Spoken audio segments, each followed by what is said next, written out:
wherever you are and whatever time you're catching this video. I'm glad you're here. We're going to jump right into this saw.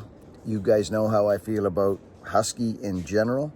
It's been on my hip for almost 30 years now, and I'm a loyal man. But this saw, this 572,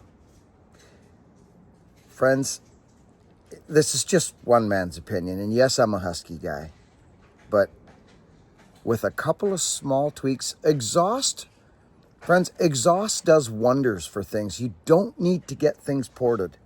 You don't. I like to, but exhaust. They're under stringent, EPA things and that, and that's just life, and that's the world, but this saw got overlooked, in my opinion, in the beginning. Is it heavier for power to weight? Yes, it is. It is a robust machine. You can load up a freaking 36-inch bar on that saw if need be. And of course, you work your way down from there, but it's strong. I like how it cuts small wood, actually. It's got the two components that I think in a power saw is needed, and that's crack and pull, I call. Crack and pull. That's whack. None of this loading up. It's just on a sharp chain, and that's where it all starts. We know that. So let's just enjoy this video. It's just me on the 572, just going at her. This is that big tree we fell over at Rob's place there. So enjoy, but if you're out in the market looking for a power saw, you know my thoughts, friends. My 562s, they sit. They do. I love them. They're wonderful, but they do sit. I'm a 70cc class guy and up, but don't sleep on that 572. You'd be surprised at what can happen with that saw when you get a nice sharp chain on it and an exhaust. They're glorious. I extrapolated the torque out of that thing with my muffler, actually. Anyways, enjoy this. I'm glad you're here. Simply work hard, be honest, and be kind.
Dale!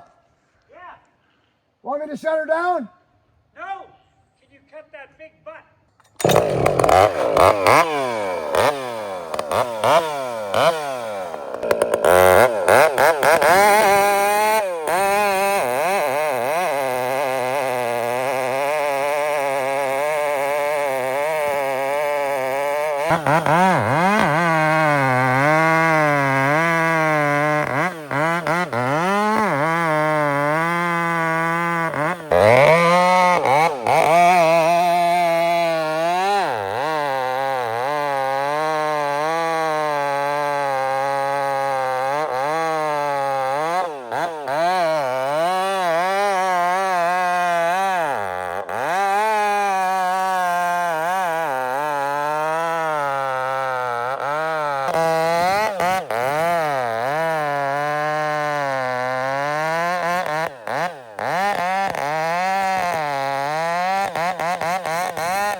Yeah. That was the stump of that big tree.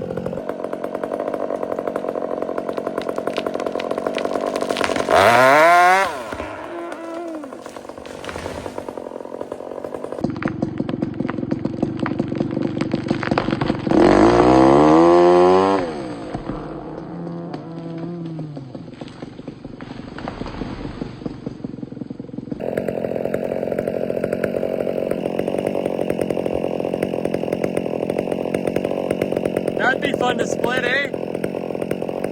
This'll bounce. This'll bounce.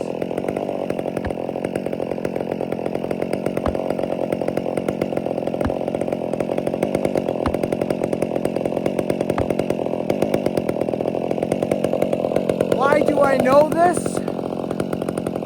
Because I know our wood. It's the stump. It's coarse. The grain is all crazy and strong because it's been holding that massive thing above its head for 100 years. So to split this by hand, right?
So this thing's crazy. Yeah, I hit something. I could feel it right away.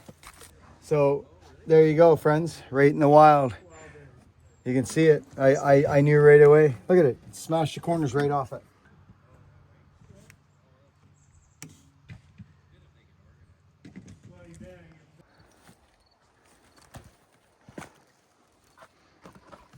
So we hit a rock there earlier.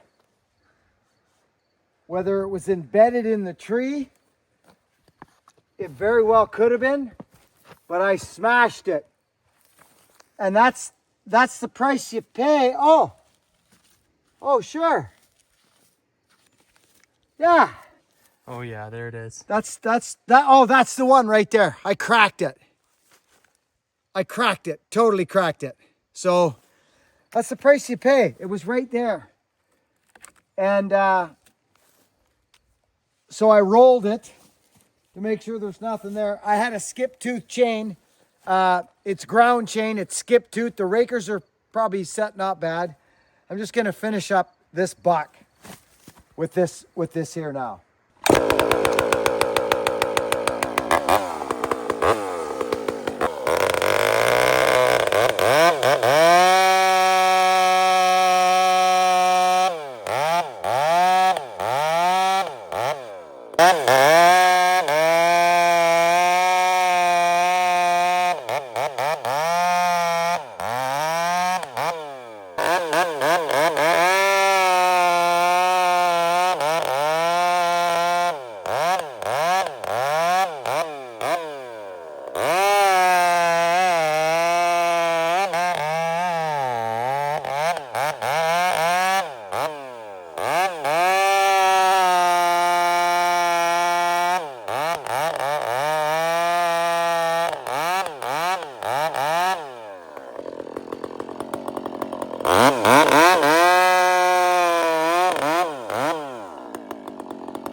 That's that skip tooth chain, Luke. Yeah. Okay, well that was fun. We got all this. So friends, we do a lot of tree work. We do a lot of tree work around. We, as you know, because you've heard me say it, nobody gets charged. But there is a lot of byproduct lying around sometimes. And there's lots of people that need firewood. We just dropped off a cord at Brian's. That's nice, Brian. That worked out good, eh? You're welcome. This truck in the way right now, Brian? Yep. And we fill my shed, Hogan's shed, people who burn wood. So this is that big fir that came sliding down off of that freaking shop there. And it's a second growth fir. And it is a lovely source of firewood in British Columbia. And if you've been looking for axes on the website, I may as well tell you now because people do watch the videos. I haven't had one up on there, but we just, Luke, if you don't mind, take a look at how rough this thing is because I just put it together. This is a braids. It's a beautiful axe. Look at the sap all over it, Luke. Yeah. We just kicked the snot right out of this axe. It's beautiful. I'll shine it up. I'll put a look at what happens to the when I sand. Look at the grit and the grime and the pitch goes right into the palm swell. See that? Yeah. Ugh. Beautiful axe. So there's that one that's going to be up on the website, friends, and this one. This is a neat axe. You've been holding on to that one for a while. I have been. It's used. It's a Trojan. Look at the splitting profile on it, Luke. It's a beauty, but it's heartwood, so it's a different handle. I have a couple axes like this now. I like to protect my my heartwood with paracord wraps underneath my strike zone, and I don't overstrike a lot. But what happens is I call it rash. See that rash, Luke? Yeah.